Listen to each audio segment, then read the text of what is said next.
on to 10.3, which is also a public hearing on matters regarding the California Statewide Communities Development Authority relating to the Tydell Apartments located at 425 to 455 West Chestnut Street. Mark, you're up again. Yeah. This is, there's two parts of the public hearing. One is to actually for the city to join into the Joint Powers Agreement with the California Statewide Community Development Authority. The second would be to hold what's called the TEFRA hearing on creating an issuance of tax credit allocation for a project to rehabilitate and extend affordability covenants on the Tydell Apartments, which is a 55-unit apartment complex that was originally developed about 30 years ago. It was developed with a USDA, United States Department of Agriculture program for low-income housing affordability. It has been operated for the period of time of its original affordability covenants, and it's what is now called going to market. So we do have a developer who's interested in purchasing the property. It's Allied Pacific Development. What they intend to do with the TEFRA tax credits is to syndicate a affordable housing project similar to the North 2nd Street and Lincoln Creek apartments here in town, where tax credits are available for investors to invest in the purchase and rehabilitation of the property.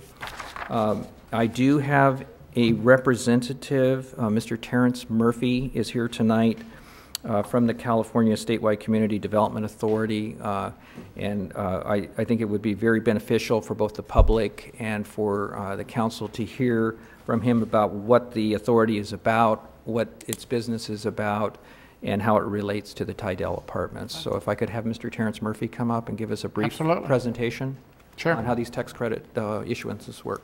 All right. Welcome. Thank you. Thank you, Mark. Good evening. I'm Terrence Murphy with California Statewide Communities Development Authority, or the less mouthful name, California Communities.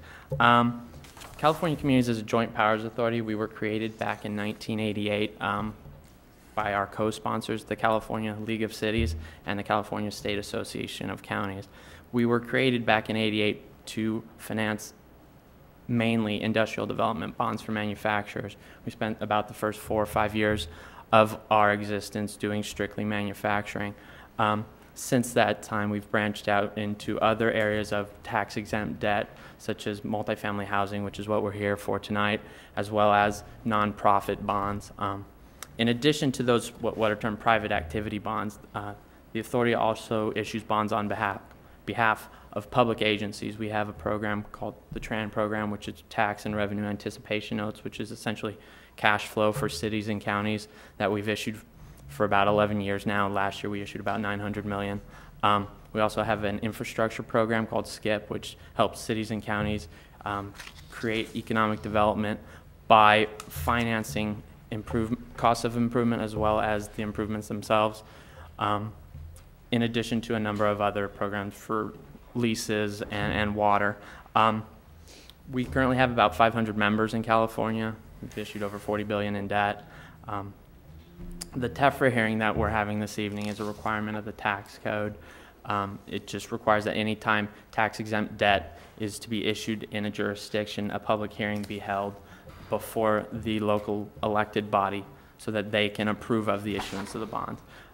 You're approving the authority to issue the bonds. You're not bringing any responsibility or liability upon your city for repayment of these bonds. It's strictly a requirement of the tax code as well as the joint powers agreement that you'll be voting on first. If you enter into that, it will further require us, if that TEFRA regulation goes away, we would still be required to hold this public hearing as an accountability measure between ourselves and our program participants. We feel it's beneficial and it's important to maintain that relationship. And just to speak a little bit to the liability of the city, there essentially is none. Section 8 of our joint powers agreement specifically states that you're separate from the authority. The borrower will be required to indemnify you further in the bond documents, and also you will be not referenced in the bond documents except for location of the project. With that, if you have any questions about California communities, I'm happy to answer. The acronym that you use, could you Oh, TEFRA? explain that for the audience and Absolutely. for me again? And Yeah, it stands for the Tax and Equity Fiscal Responsibility Act of 1982. And essentially what was going on, and I'm told, in the 70s and early 80s was that a lot of 7-Elevens and these types of establishments were being financed with tax-exempt debt. And the government didn't feel that was a valid use for tax-exempt bonds. So they narrowed the focus of that to very specific categories, such as multifamily affordable housing, industrial development bonds, and the like. Right. And that was then codified in the 1986 Tax Act. Yeah, just one thing I want to have you clarify and either affirm what my understanding is. The TEFRA hearing is really approving a developer's ability to receive bond money. Has nothing to do with land use or anything like this. So if a land use request is, if bond money is received, there is no assumption by the developer receiving that bond money that land use could be changed or that would require a separate process. Absolutely. You're just approving what's termed the financing mechanism for the project. You still have to go through all your normal procedures. This doesn't usurp any of those. And in fact, this is often one of the last steps, because as part of the process in issuing bonds, you have to apply to the state of California. It's a very lengthy application, and it takes them a few months to go through it.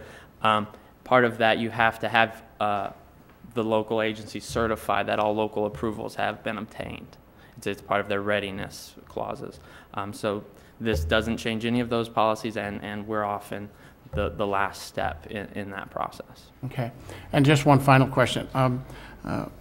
I believe, and city manager and city attorney and Mark could probably clarify this, or at least confirm what I'm going to say, is that prior councils have had TEFRA hearings relative to the Lincoln Creek Apartments and the Simpson housing. Is that correct? Yes. Okay. So this is not something new to the city of Dixon in terms of conducting this type of hearing? No. Okay. Any questions of Mr. Murphy? No, I have a question for Mr. Heckey. Yes, sir. The need that we have to approve this joint exercise of powers agreement, it's specifically as the funding mechanism for 10.32?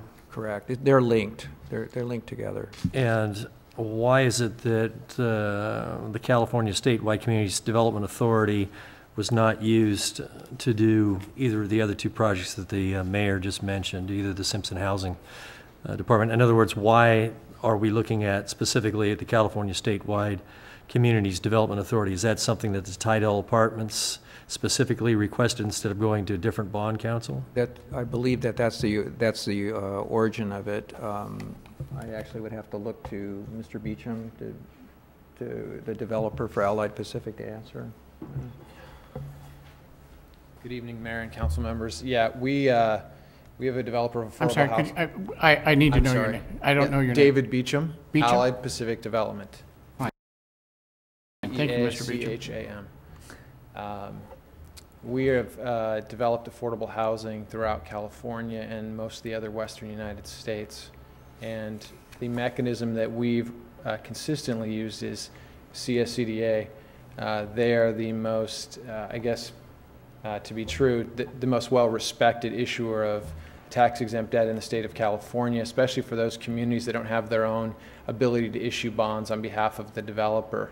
And so in the case of communities like San Diego or San Francisco or Los Angeles, they might have their own ability to do that. And so a lot of cases, a CSCDA organization or one like that would issue on behalf of the city.